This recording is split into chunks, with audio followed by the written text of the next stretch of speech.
Bom dia a todos. Que a paz do Divino Amigo possa envolver a todos nós, que nos sintamos acolhidos e amparados pelo seu amor e que abramos o nosso coração e a nossa mente à semeadura divina que Jesus sempre exerce, sempre executa através dos seus mensageiros espirituais em ambientes como este, onde nos congregamos em torno do seu Evangelho para aprender com ele a ciência da vida.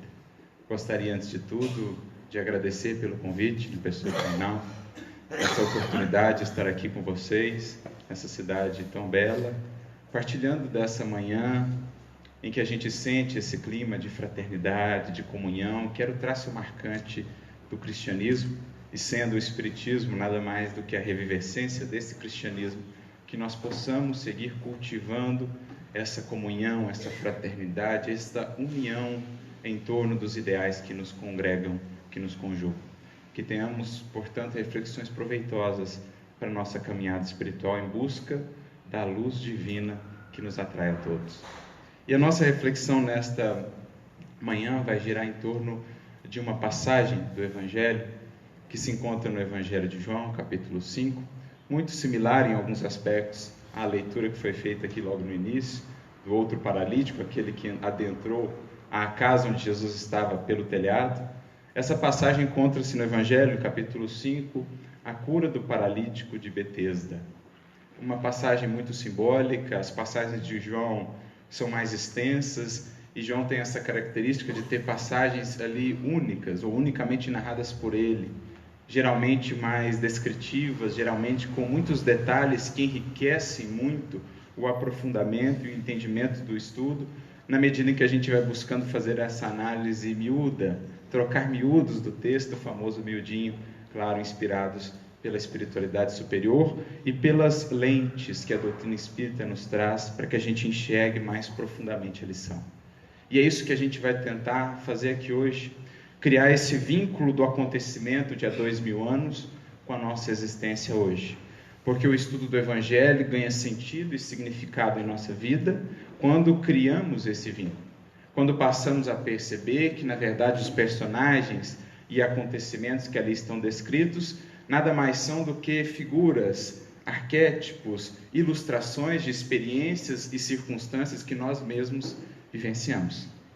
A gente começa a se identificar com as características e as problemáticas daqueles personagens, e é como se então nós estivéssemos vivendo aqueles momentos. E claro, recolhendo de Jesus as lições que ele transmitiu àquele tempo e naqueles momentos. O texto, portanto, como dizia o seu Honório no livro Luz Imperecível, ganha vida, porque vem à nossa vida e se cria essa conexão. E vai ser esse o nosso propósito aqui hoje. Meditar em torno dessa paralisia que, por vezes, encontramos em nossa alma, em nossa jornada espiritual. Porque vamos aprendendo também com a doutrina espírita, com a lei de progresso, com a lei de evolução, que a vida na criação divina representa sempre movimento, representa sempre constante renovação, representa sempre esse deixar a inércia, sair das zonas de conforto, da estagnação e seguir avançando nesse caminho infinito que temos a trilhar e que nos levará cada vez a estarmos mais próximos de Deus.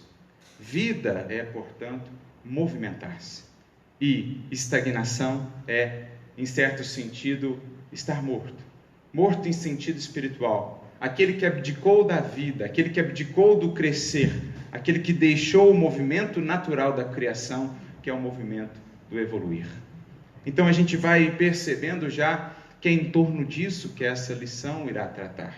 A própria natureza vem a nos ensinar que quando deixamos esse processo de vida, digamos assim, quando deixamos esse movimento, quando deixamos de frutificar, quando deixamos de crescer, de amadurecer, passamos por circunstâncias, passamos por condições difíceis, dificultosas, que têm um objetivo. Atuam como aguilhões da própria lei e da sabedoria da vida, que vem nos estimular e nos impulsionar a retornar à vida. Tudo que estaciona na criação divina acaba por encontrar o sofrimento, as lutas como alerta, como aguilhão a impulsionar aquele ser novamente à evolução, a crescer. Basta olhar, por exemplo, para a água.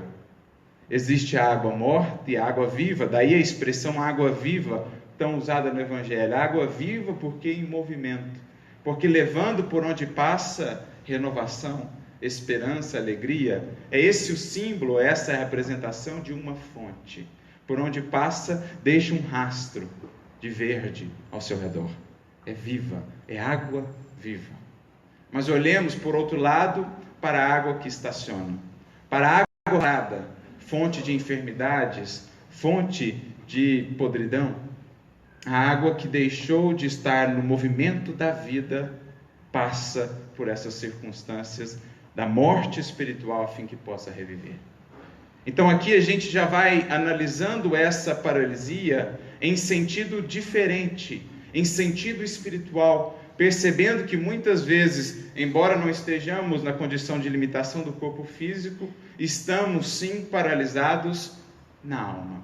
Estamos sim estacionados em alguns aspectos da nossa evolução. Pontos que não têm sido por nós olhados, pontos que mais cedo ou mais tarde se converterão em fonte de adoecimento, em fonte de sofrimento, porque não olhados e porque não movimentados, porque não trabalhados. Os nossos vícios, as nossas más inclinações, quando não cuidadas, quando não renovadas, quando cristalizadas, acabam se convertendo nesses pontos de paralisia que nos prejudicam a saúde espiritual. Porque é interessante, embora saibamos nós da realidade do espírito, saibamos nós que o corpo nada mais é do que vestimenta, destinado ao processo de aperfeiçoamento e cura do espírito, muitas vezes nós associamos saúde apenas à saúde do corpo físico. Estar saudável é estar com os órgãos ou com o corpo em bom funcionamento, e nos esquecemos frequentemente das nossas doenças, das nossas enfermidades espirituais e morais, que são tão graves ou até mais graves do que as do corpo físico. Porque as do corpo físico aprendemos com o Espiritismo muitas vezes, ou se não quase na totalidade das vezes, estão a serviço da cura do espírito. São muitas vezes enfermidades que visam a saúde em sentido mais profundo. Até mesmo a perda do corpo físico é muitas vezes um processo de recuperação da saúde do espírito, que deixa aquela vestimenta gasta, consumida, mas a deixa mais purificado, mais renovado. Por isso dirá Emmanuel no livro O Consolador, lá na questão 95, para o homem encarnado na terra, muitas vezes a saúde é apenas a harmonia entre os órgãos materiais. Mas para nós aqui do plano espiritual, a saúde é sempre a perfeita harmonia da alma. É essa saúde que Jesus quer nos trazer. É essa saúde que buscamos e da qual muitas vezes nos esquecemos. Fixados apenas na saúde do corpo físico, nos esquecemos de vencer e de trabalhar os pontos paralisados ou a paralisia de nossa alma. Como define tão bem o Espírito Sheila no livro Passos da Vida, capítulo 28. Uma mensagem muito interessante intitulada Pontos Mortos, em que ela vai dizer que a maioria de nós tem muitos pontos mortos em nosso espírito. Pontos ali onde nós estamos ou temos estado paralisados, às vezes há séculos, para não dizer milênios. É uma mágoa cultivada há séculos em relação ao espírito, a algum grupamento de espíritos, algum rancor, algum vício, alguma cristalização do pensamento e do sentimento que, de tanto cultivada, já se cristalizou e segue permanecendo ali internamente um ponto morto, claro, trazendo consequências muito prejudiciais à harmonia da nossa alma, porque impede que a energia divina possa fluir através de nós de maneira harmoniosa. Atua como obstáculos ao fluxo harmonioso, livre do amor de Deus por nós. Impede que alcancemos esse estado de saúde plena, de movimentação e renovação plena da nossa alma. Essa é a nossa paralisia. A paralisia que precisamos todos curar, e nesse sentido, somos nós, esse paralítico que ali estava.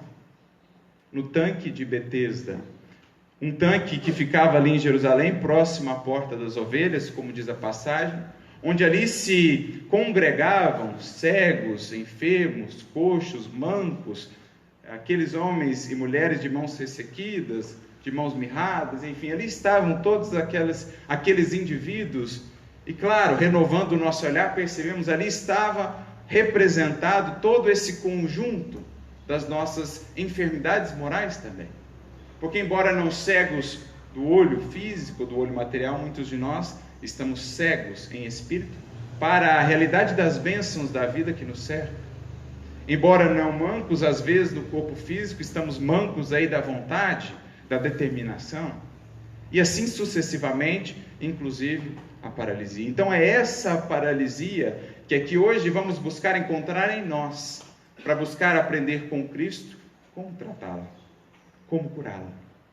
E não há como aqui deixar de lembrar o exemplo de um gigante, que paralisado no corpo não era na alma, nosso querido Jerônimo Mendonça, que certa feita conta que, preparando-se para mais uma viagem, ele que era levado pelos seus amigos na sua famosa Kombi a palestrar por toda a região, ele se preparava para sair mais uma vez em palestra, e a sua mãe então se aproxima dele, analfabeta, mas com sabedoria de vida, volta-se a ele e diz: mas você vai sair de novo, meu filho? Ela não era espírita, e ele diz: sim, mamãe, vou mais uma vez a palestrar. E ela então pergunta: mas eu quase estou começando a acreditar nesse negócio de reencarnação. Mas por que, mamãe? Eu não tenho 9 filhos? Sim, mamãe. E dos 9 você não é o único paralítico? Sim, mamãe. Pois é, e você é justamente o que menos para em casa. O paralítico é o que menos para em casa. Então ele brinca, ele era sempre muito bem-humorado. Mas mamãe, eu sou paralítico no corpo, mas eu não posso ser da alma. Porque a pior das paralisias é essa da alma que se sente inútil na vida, da alma que perdeu o sentido da vida, da alma que desistiu do aperfeiçoamento e da renovação. Esse tipo de paralisia, mamãe, esse eu não vou ter. Então, nesse sentido, ou por essa ótica, era ele muito menos paralítico do que a grande maioria de nós. Porque buscava ele, embora as restrições da saúde física, a saúde do espírito, e tenhamos certeza, saiu do corpo muito mais são do que a grande maioria de nós. Porque é essa saúde que precisamos e da qual temos estado esquecidos. Precisamos vencer essa nossa paralisia da alma. E vamos aprender com Jesus a voltar ao movimento da vida. Porque é isso que a passagem vai dizer. Jesus vai ali buscar todos aqueles enfermos para, dirigindo-se àquele paralítico, apresentar-lhe um roteiro, um programa de recuperação, um programa de conquista da saúde real. Porque muitas vezes paralisados, muitas vezes lidando com esses pontos mortos em nós, quando o sofrimento já se torna muito grande por conta dessa nossa indisposição em deixar o leito, em deixar o catre em que temos estado, o catre da estagnação, o leito da inércia, o leito do desânimo, é isso que ali está representado naquele leito que trazia ele. Muitos de nós vamos buscar auxílio, vamos buscar amparo, porque já percebemos que do jeito que está não é possível mais ficar.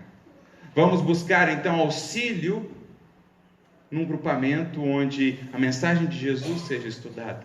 Recorremos a Jesus ou a qualquer outra proposta espiritual ou religiosa que pensamos, imaginamos possa nos trazer alguma orientação, algum medicamento, alguma receita para superar as dores e as dificuldades, as lágrimas decorrentes daquela paralisia, dos pontos mortos de nossa alma. E aí a gente entende o símbolo de Betesda, porque Betesda em hebraico é casa de misericórdia. E a gente passa a pensar, os nossos centros espíritas não seriam ali a figuração de um tanque de Betesda, de uma casa de misericórdia, onde Jesus visita os que ali estão, os que ali buscam cura para as suas almas, e vem lhes ensinar a restituir a saúde espiritual? Não são as casas religiosas, os grupamentos onde se estuda a sua mensagem, a reconfiguração ou a representação daquele tanque de Betesda, daquela casa de misericórdia, onde ali se reúnem e se congregam os enfermos, os coxos, os cegos, os surdos, os mancos da alma, que temos sido nós? Aí a gente vê a dimensão do que é uma casa espírita, uma casa de misericórdia, uma casa de acolhimento, uma casa de amor, onde Jesus ali se faz presente, através dos seus mensageiros, visitando-nos a todos e trazendo-nos alento e renovação. Olha só, que vínculo a gente consegue fazer com ontem e com hoje. Aquela passagem foi transportada para um momento como este.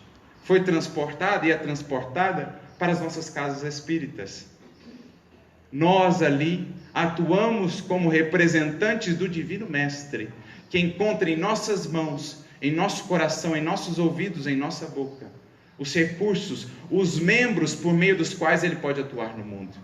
Porque essa tarefa, já dizia Paulo há 2000 anos, da Igreja de Jesus. Não no sentido que a palavra igreja tem hoje, o sentido original da palavra igreja, que é a assembleia, a comunidade dos seguidores de Jesus. Dizia Paulo, se Jesus é a cabeça, a igreja é o corpo de Cristo no mundo. Se Jesus é a vontade orientadora, a igreja, cada um de nós, somos os seus braços, as suas mãos, a sua boca, os seus pés, por meio dos quais Ele atua no mundo, curando, alentando, elevando, amparando.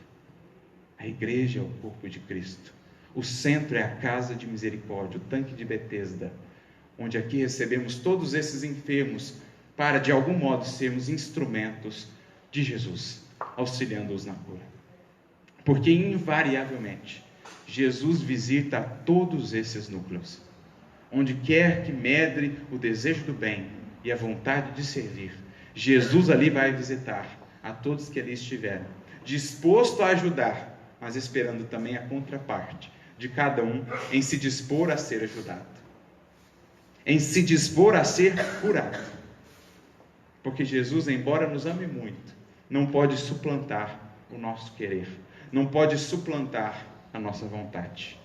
Não tem Ele autonomia perante o Pai para fazê-lo, porque sabe também que cada um tem de construir a própria força e a própria elevação.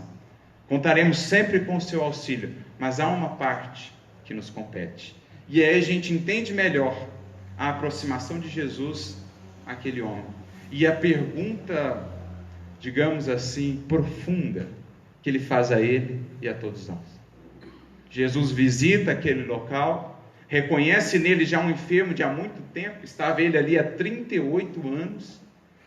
38 anos. Jesus vê nele, aproxima-se dele e diz então, queres ficar são? Porque essa é a pergunta que cada um de nós ouve ao adentrar numa casa espírita. Queres ficar são? E é uma pergunta que cada um de nós terá de responder intimamente, com posturas, com atitudes e com escolhas que efetivamente nos conduzirão à cura.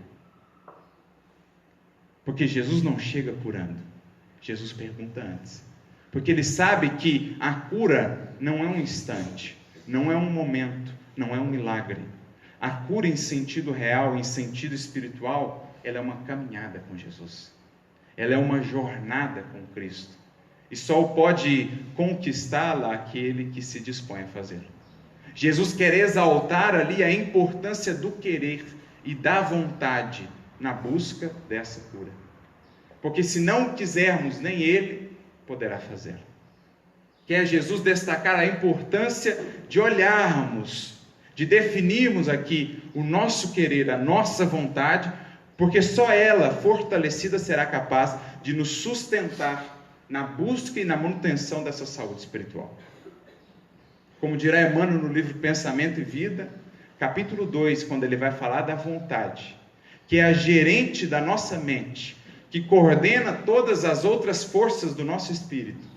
Como dirá também Leon Denis, no seu livro Depois da Morte, É a faculdade soberana, no livro Problema do Ser e do Destino da Dor. É a faculdade soberana do Espírito, a vontade.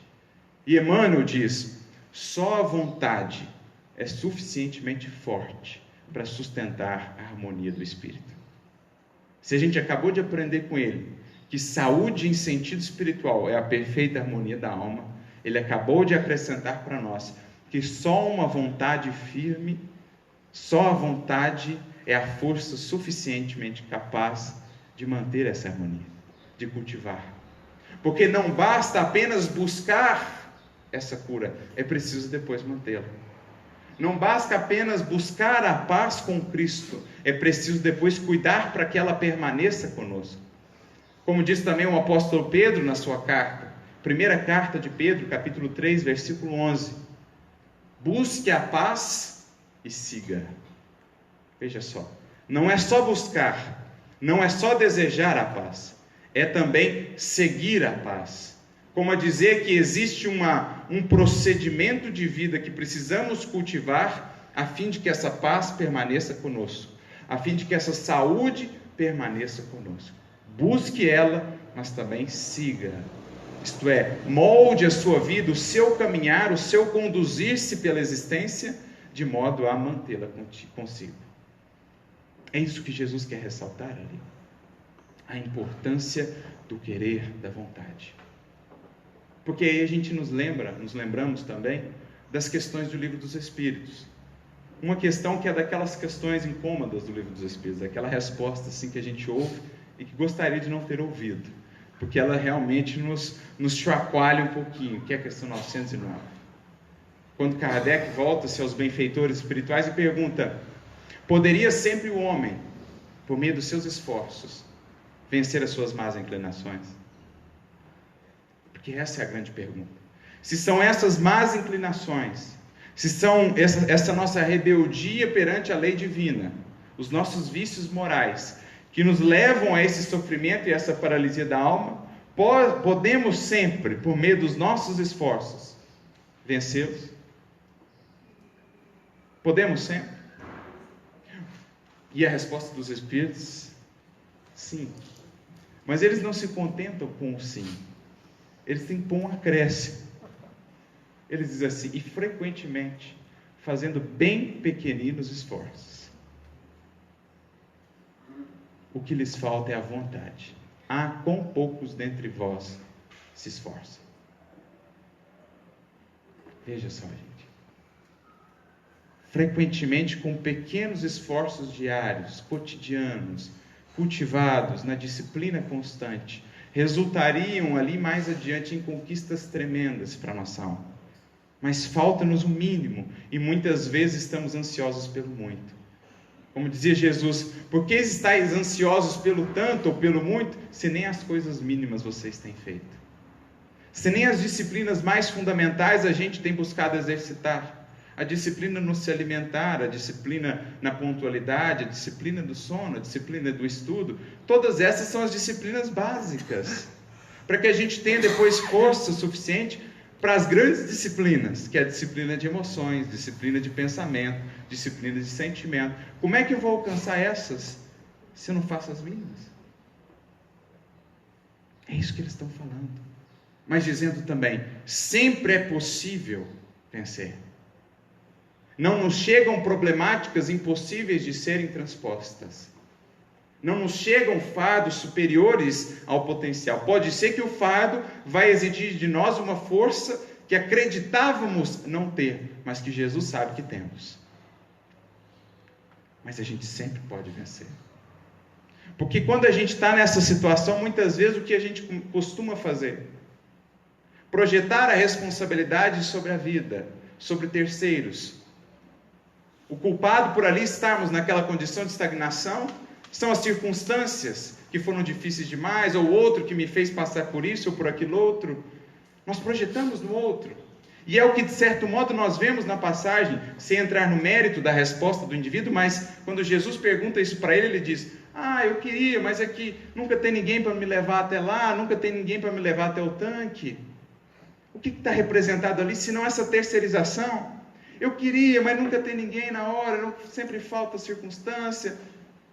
A gente faz isso constantemente. E quando o fazemos, perdemos o ensejo, a oportunidade de encontrar a nossa força, a nossa fortaleza. Claro, amparados pelo alto. Amparados pelo alto. Porque a gente se esquece disso. A gente se esquece de que quando nós nos dispomos à renovação, entra em jogo uma força com a qual a gente não contava antes. Porque a gente estava numa posição de bloqueio. Quando a gente se abre à mudança, entra ou conecta-se em nós a força divina. Antes a gente atuava como isolantes, sempre desanimados, nunca dispostos. Mas quando a gente se dispõe a erguer a vontade, encontra campo agora a corrente vivificante que desce ou que flui do Pai e do Cristo para todos nós.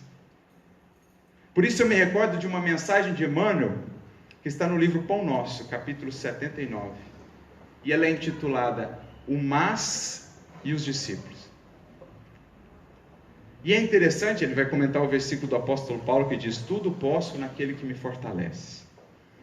E ele vai dizer assim que essas 3 letrinhas que formam a conjunção mas, definem a nossa posição íntima diante do Evangelho. Dependendo da posição em que a gente coloca ela na frase, a gente define se a gente está numa posição de esforço, de confiança, de vontade, de abertura à mudança, ou se a gente ainda está na inércia, no pessimismo, no vitimismo e na estagnação. Ele vai dizer assim: se você colocar ela antes, você tem uma postura. Se você colocar ela depois, você tem outra postura. Vejamos alguns exemplos. As dificuldades são muitas. Eu sei que sou falho, eu sei que tem muitos tropeços ainda, mas Jesus vai me dar força suficiente e eu vou conseguir superar. Eu sei que Jesus é o caminho, que o Evangelho abre novos campos para nós, mas eu não consigo, eu não tenho força suficiente para segui-lo. Então, se eu coloco mas antes de Jesus, isso, diz Emmanuel, denota uma alma que galgou a montanha da decisão. Uma alma que fixou a mente na luz divina e que segue adiante. Uma alma que tem cultivado no coração a firmeza, a confiança e a fé. Mas se eu coloco mais depois de Jesus, diz ele, essa é a alma que permanece ou que prefere permanecer no vale da experiência inferior. Não galgou a montanha da decisão. É a alma que parou o pensamento nas próprias limitações, não se fixou na luz divina. Fixou o pensamento no terra-terra, não buscou o superconsciente, como dirá lá Calderaro no Mundo Maior. Não buscou a conexão com o alto. É a alma, portanto, que tem cultivado a impermeabilidade, a indecisão e a ociosidade. 3 letrinhas definem a posição. Porque quando nós mesmos não temos essa confiança, essa fé em nós, atuamos como esses bloqueadores do todo o amparo divino através de nós. Por mais que Ele envie os recursos, é como se as comportas do nosso coração estivessem cerradas. E a força divina não consegue fluir através de nós, elevando-nos, reerguendo-nos para a caminhada. Nós funcionamos como isolantes. Por isso o apóstolo Paulo diria em suas cartas: se tens fé, tenha também em ti mesmo, diante de Deus. Não basta ter fé em Deus, é preciso também ter fé em ti, nas tuas forças, nas tuas capacidades, porque com elas, por meio delas, conseguirá vencer, amparado por Deus. Amparado por Deus. Eu me recordo daquela historinha muito comum, um indivíduo que era candidato a discípulo, vê um mestre meditando, aproxima-se dele, o mestre estava ali pensando, refletindo, e ele diz, puxa, ele admirava muito aquele mestre, eu gostaria tanto de ser seu discípulo, mas eu não consigo. O mestre sai da sua meditação e diz apenas, é verdade, você não consegue. E ele leva um choque, né? Porque ele imaginou que o mestre ia falar assim, não, você consegue. Mas o mestre então acrescenta, mas de fato, se nem você acredita no seu potencial, ainda não está disposto a tudo que vai exigir ali adiante. Por que é isso, gente? Se nós não vinculamos a nossa vontade àquele propósito, no momento da turbulência nós desistimos. Por isso Jesus diz aos seus futuros seguidores, ou a candidatos a seguidores: se alguém quiser vir após mim. É um convite, mas que fique bem claro, só aqueles que realmente querem seguir com Cristo se sustentarão inabaláveis no momento da provação. Porque essa pergunta de Jesus também representa muito mais para todos nós. Queres ficar são? Representa: você está disposto a deixar para trás muito daquilo a que se tem apegado? Você quer deixar para trás uma série de posturas, de comportamentos, de hábitos, de valores aos quais tem estado apegado às vezes há séculos, para seguir rumo à renovação?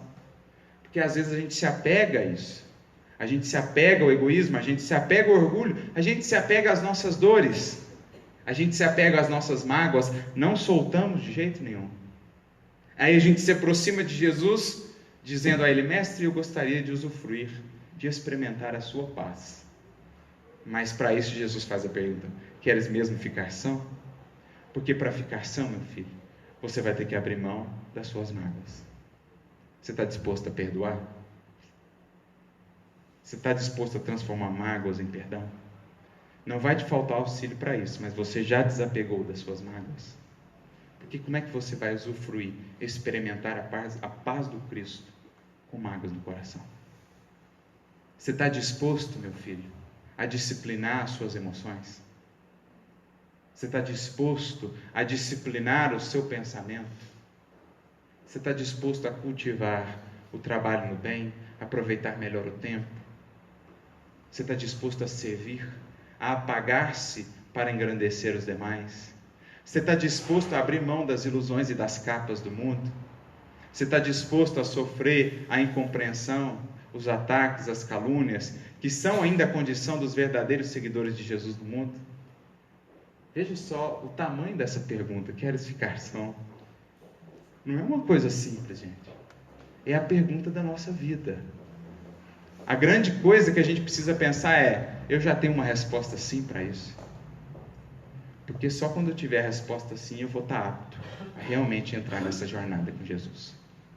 Por isso a gente se lembra da questão mais adiante também no Livro dos Espíritos, a questão 911, quando Kardec pergunta assim: mas não existirão paixões tão vivas e irresistíveis que a vontade seja incapaz de vencê-las? Ou seja, existem arrastamentos absolutos? E os Espíritos novamente vão dizer: muitos dizem quero, mas a vontade está apenas nos lábios. Querem, mas muitos felizes estão que não seja como querem. Eu quero que seja assim, mas eu estou muito bem acomodado em como tem sido. O espírito que crê não ser capaz de vencer as suas imperfeições é porque ainda se compraz nelas, acrescentam eles. Vencê-las é entender melhor a sua natureza espiritual e uma vitória para ele do espírito por sobre a matéria. Então veja, por isso a primeira pergunta de Jesus para todos que adentram uma casa espírita ou uma casa onde o seu evangelho seja estudado é sempre: meu filho, queres ficar são? Porque então, segundo a resposta, segundo o procedimento, Jesus vai nos traçar um programa de cura. Jesus vai nos tirar essa ideia de transportar as responsabilidades a terceiros. Porque o indivíduo diz a ele, depois dessa pergunta: ninguém me leva lá no tanque e tal. Jesus dá a resposta direta na bucha. Não contemporiza ali. Jesus vai com misericórdia, com amor, é claro, mas também com um instinto ali, com energia educativa. Levanta-te, toma o teu leito e anda. Essa é a resposta de Jesus. Nós temos, portanto, três etapas para aqueles que desejam buscar a cura real dos seus espíritos, para aqueles que desejam, enfim, abandonar a condição de paralisia da alma e voltar ao movimento da vida, que é a única fonte da alegria real. A alegria real é daquele que se faz atuante, que está nessa dinâmica da vida. Levanta-te, toma o teu leito e anda. 3 etapas. E como a gente aprende no Evangelho, numa ordem, claro, sequencial. Não há palavras vazias ou deslocadas no Evangelho, sobretudo aquelas que vêm de Jesus. Primeiro, levanta-te. A gente acabou de mencionar aqui, trabalhar aqui, a importância fundamental da vontade em toda e qualquer transformação do Espírito. Não há renovação e mudança interior sem o uso da vontade. Então, o primeiro objetivo com o Cristo é levantar novamente a nossa vontade, a nossa sintonia e o nosso ideal. Erguer novamente em espírito a nossa vontade de realizar e de crescer. Levanta-te. Isto é, não é apenas emocionar-se com as palavras de Jesus, é erguer esse ideal e mantê-lo erguido. Porque muitas vezes nós chegamos aqui, nos emocionamos com as palavras de Jesus e levantamos um pouco. Saindo daqui a gente senta de novo. Ou deita de novo. Então, levantar e manter erguida. Né? Por isso Jesus diz, quando falava, por exemplo, dos momentos difíceis da transição, ele vai dizer, ele tem 3 falas muito interessantes. Quando ele vai falar de como a gente poderia superar esses momentos de transição, Mateus 24, ele diz, aqueles que estiverem na Judéia, fujam para os montes. Ou seja, mantenham-se no monte do ideal. Aqueles que estiverem no telhado na casa, não desçam para buscar as alfaias. Mantém-te no telhado da casa. E o que é o telhado da casa? Lembra da casa mental novamente? Superconsciente. Mantenha a conexão com o alto. Mantenha a sintonia e a vontade erguidas. Levanta-te. Jesus disse lá. É o que a gente precisa. E quais alguns dos meios para levantar essa vontade? Alguns que traremos aqui. O primeiro e mais fundamental deles, a prece. O soerguimento da nossa alma. Esse movimento instintivo da alma por se erguer e entrar em comunhão com o Criador. Cultivar a oração, não a oração mecânica, não a oração formal ou ritualística, mas aquela oração que é uma verdadeira interação da sua alma com o Criador.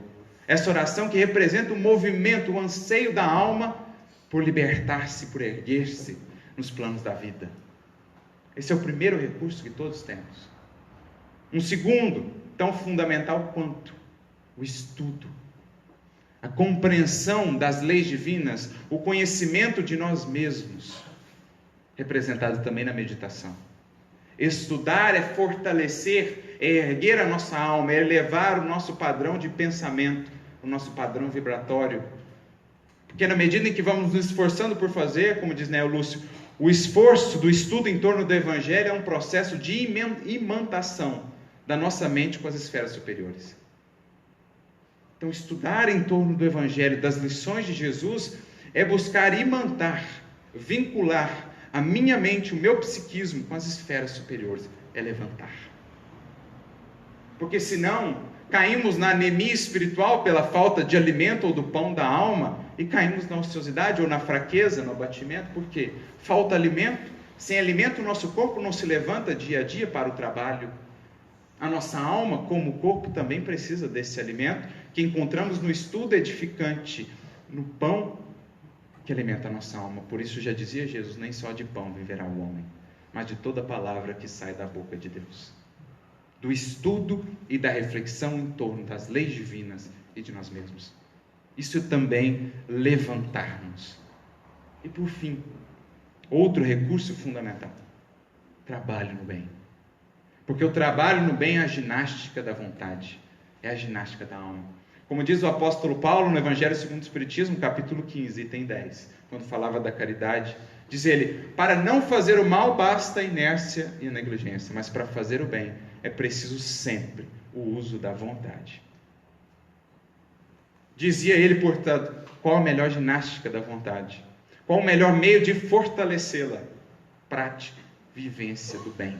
Porque para fazer o bem você vai ter que superar um monte de obstáculos interiores. A preguiça, o desânimo, os melindres, o orgulho, a vaidade.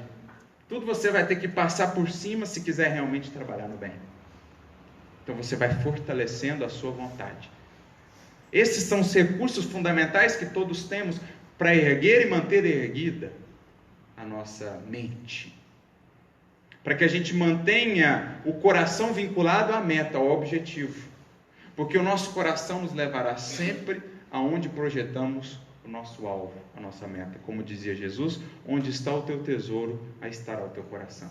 Se prendemos a nossa existência apenas às buscas fugazes da transitoriedade, nosso coração estará escravizado a isso. Mas se vinculamos, se erguemos os nossos objetivos e os projetamos no infinito, nos valores eternos no céu, o nosso coração, como bússola, irá nos conduzir até lá.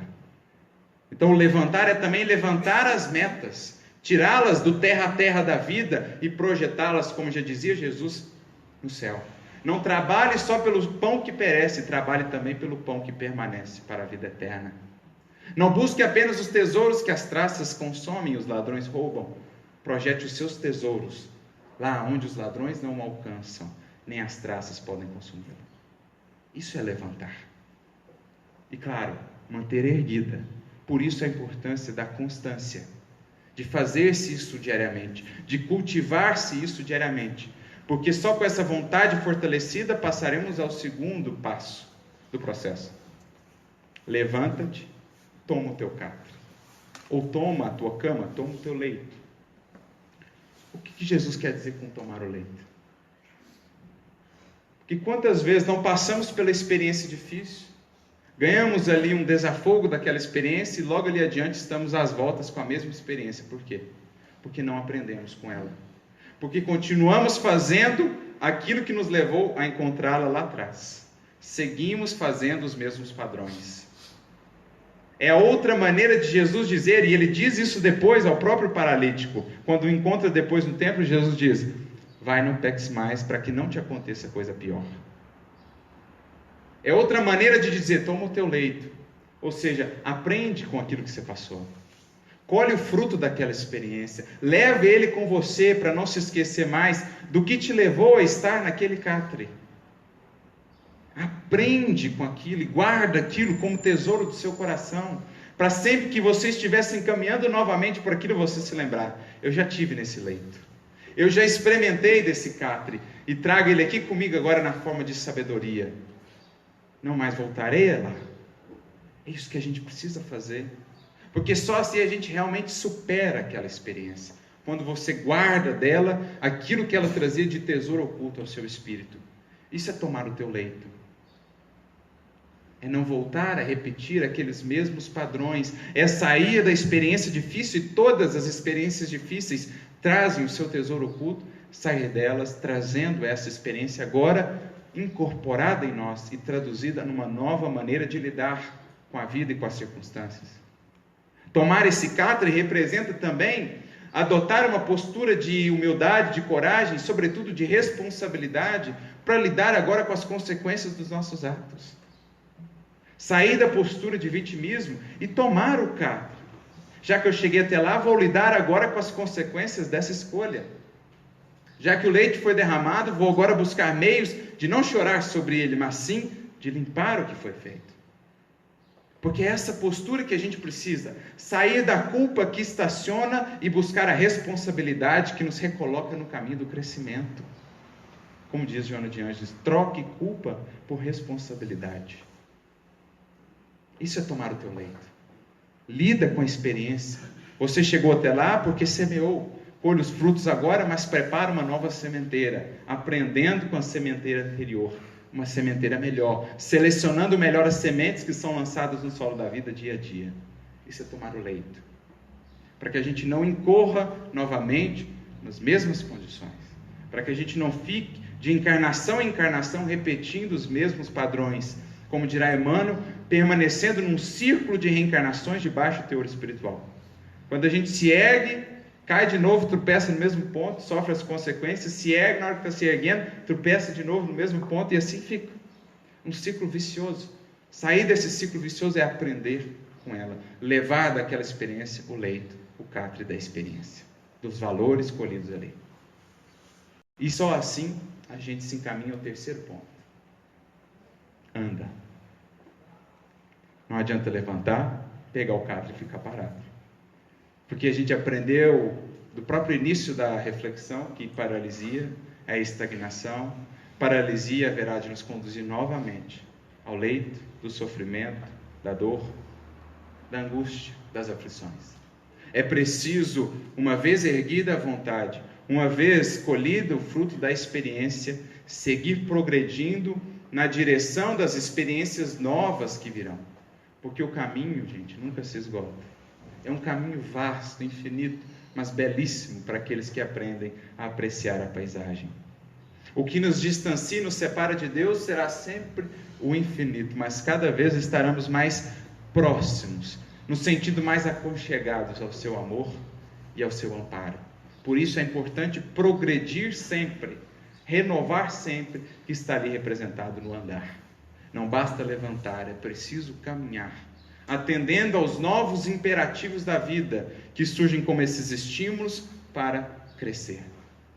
Porque a ordem, a orientação que Jesus deu a todos nós, os seus discípulos, é: sede vós perfeitos, como perfeito é o vosso Pai Celestial.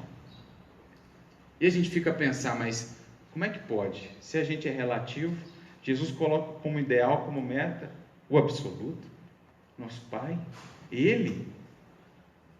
Mas aí a gente vai mergulhando no texto e olha ali um pronomezinho que Jesus colocou, que faz toda a diferença: vós. Porque Jesus no Evangelho, ora usa vós, ora nós e ora meu. Meu é Deus como Ele o via, entendia e sentia. Nós é o que nós todos já partilhamos. Vós é Deus como nós o entendemos, cada um de nós, no patamar em que estamos. Diz Jesus, portanto, que essa visão de Deus é o nosso ideal sempre. Então, se eu estou aqui nesse patamar, eu enxergo Deus com a visão que posso ter daqui. No esforço por alcançar esse ideal, eu subo mais um pouquinho a montanha da evolução e passo a ver Deus de um modo um pouquinho mais abrangente. E agora tenho novos ideais e novas metas, porque as perfeições divinas nunca se esgotam.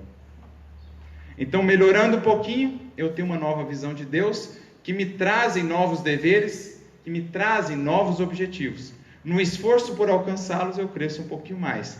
Em crescendo, cresce comigo a visão e o entendimento de Deus e das suas leis. Crescem os objetivos e os deveres, e assim, indefinidamente, uma eterna espiral que vai nos impulsionando ao porvir, ao futuro e à evolução. Crescer sempre, sempre buscar o aperfeiçoamento, tendo Deus como referencial, tendo os atributos de Deus como nosso referencial. Só assim estaremos garantindo que a nossa alma não cairá em paralisia e, em decorrência disso, novamente no sofrimento e na dor. Só nessa disposição constante de nossa alma e nos harmonizarmos com as suas leis, que já podemos compreender, estaremos garantindo e mantendo a saúde efetiva da nossa alma. Esse é o panorama da cura efetiva com Jesus. Como diz o apóstolo Paulo, se alguém está efetivamente em Cristo, nova criatura é. Lá na sua segunda carta aos Coríntios, capítulo 5. É buscar ser esse nova criatura, um novo ser, a cada dia, amparado por esse novo entendimento que Jesus vem nos trazer. A nossa mente, na medida em que crescemos, na medida em que nos curamos, em que perdemos a cegueira e a paralisia da alma, a nossa mente capta novos ideais e novos sentidos à vida, que reconfigura os nossos deveres e os nossos objetivos existenciais.